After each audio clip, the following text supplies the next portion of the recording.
And in his natural state, that's because he's usually dressed like Vincent the Beast on Beauty and the Beast. Actor Ron Perlman is here. He'll show us how romantic poetry should be read. Because there are too many.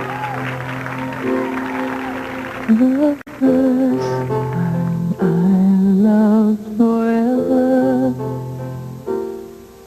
was when you... A little video from the album Beauty and the Beast. That's Vincent, the hit single, The First Time I Loved Forever. Yeah, this is quite a story here. He reads poetry, but only in the character of Vincent.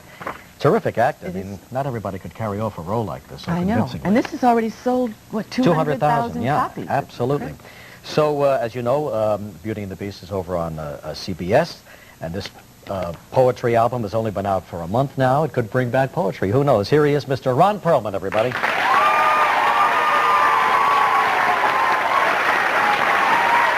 Hi, Ron. How you doing? Nice to see you. Your wife, Joy? Thank you very much. Yes. Congratulations on everything. I mean, that show is a bona fide hit. You don't remember Connie Francis from Route 62? Wasn't she the shorter one? I thought that was George Maharis. Yeah, I thought that was George Maharis, but you know, with a few curls, who knows? Right. So, congratulations and welcome to the show. Thank you. It's nice to have you here. Pleasure to be here. An album of poetry. Now, that takes a lot of guts because, you know, most people have forgotten poetry since they left school. Well, we're trying to rectify that. You sure are. Yeah. I was actually shocked myself.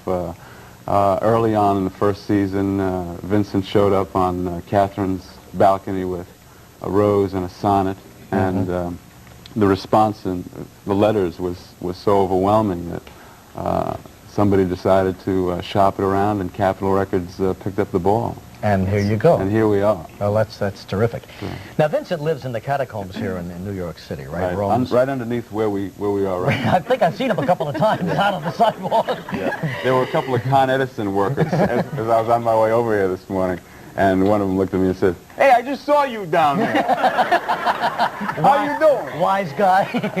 Now, you and Catherine have been carrying on quite a love affair, but now do you plan or do you think you're ever going to consummate this relationship?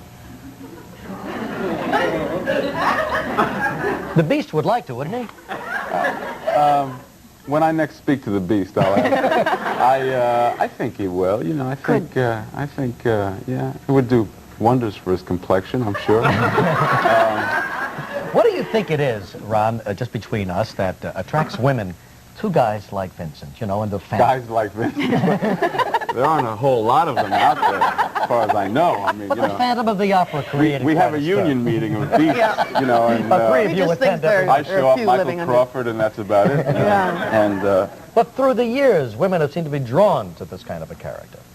There's something very transcendental about the story that the Beauty and the Beast saga tells. It's always been popular, the Phantom of the Opera, the Hunchback of Notre Dame. The love of someone who is, in the eyes of the world, deformed or, you know, not beautiful, is a very deep and inspiring love. And it tells something to everyone. It speaks to something in everyone. It's quite universal. I mean, the saga, you know, it goes back to pagan ritual, the origins of the Beauty and the Beast fable, and it will forever. And as long as it's treated, I think, with some degree of respect and dignity, sensitivity and dignity, then, you know, people will respond to it. It's been much more incredible than I ever thought possible. How long has the show been on now? About 3 years? It's completed 2 seasons. Going on for another one. Yeah. Well, while you're here, and while you were looking into that camera, why don't we split screen Vincent and Ron and take a look. This is an incredible makp job. I'm sure you're tired of talking about it. This is what, 4 hours in a makeup chair? Look right over there. I really look like the guy on Friday night. Ron, look over there, and then we can, and now there you go. Now, you see, that's about 4 hours in the chair every day to put that stuff on. I love what they do to your eyes. They really give you a cat's eyes, don't they? The people, I have to pay tribute to them because the people who do the makeup on this show unequaled in all the world, and I know. I've been putting on makeup all over the You world. spent, in fact, a lot of your career in a makeup chair, right? When you played yeah. a prehistoric man in Quest for Fire. Right, this is, that was a this lot is of...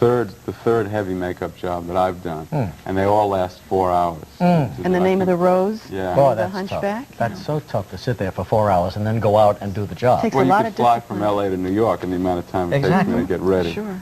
So. But it wasn't always like this. You know, those construction guys, I mean, you were out there, you were a limo driver in New York before you got the big break, right? This is true, yeah. What was that like? That was interesting. I had done Quest for Fire, and everyone in Hollywood said, "Oh man, this is going to be it. Easy street, fabulous."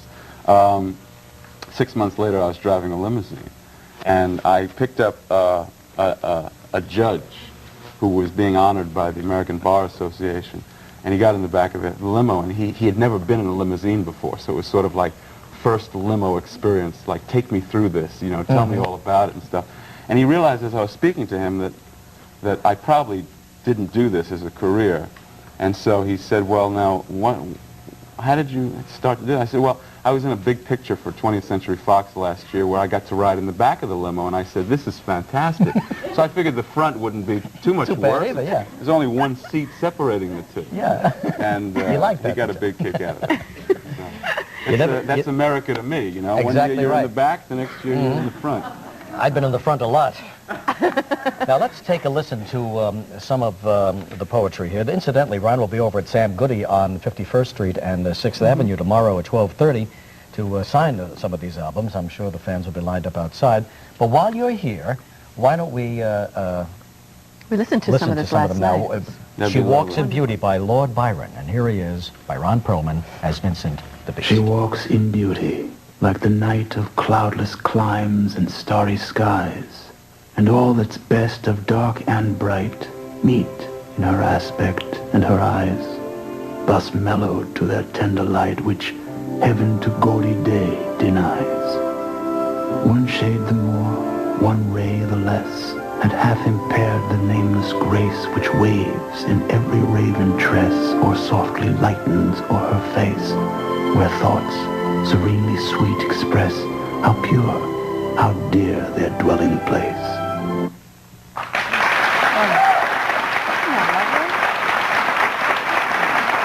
Wonderful. I understand you have to be in full makeup when you did that. Is that right? Well, it's just worked out strangely. The voice that I use as Vincent is sort of not my own voice. It's his voice, and so to do that voice without being in character in totally. full regalia would be a disservice to the character. But I'm really pleased to be able to say that Lord Byron is on the charts, you know. Yeah, right. You put him right on the charts. The last time he was on the charts was 16-something, wasn't it? Exactly. 400 years later, the Lord comes back. Yeah, it's actually a majorly collection of poetry. Robert Frost is represented, William Wordsworth, William Shakespeare, Shelley. All the greats. Yeah. See, this is what you need, Yeah, guy. A guy who will come home to you at night and sprout some poetry. My wife says the same thing. Did you say sprout? I That's said great. sprout. Have a great time here in New York. Welcome home. Good luck to you, Ron, okay? Good luck to you. Ron Perlman. Be at Sam Goody's tomorrow, and we'll be right back with the Oak Ridge Boys and David Brinkley in a moment.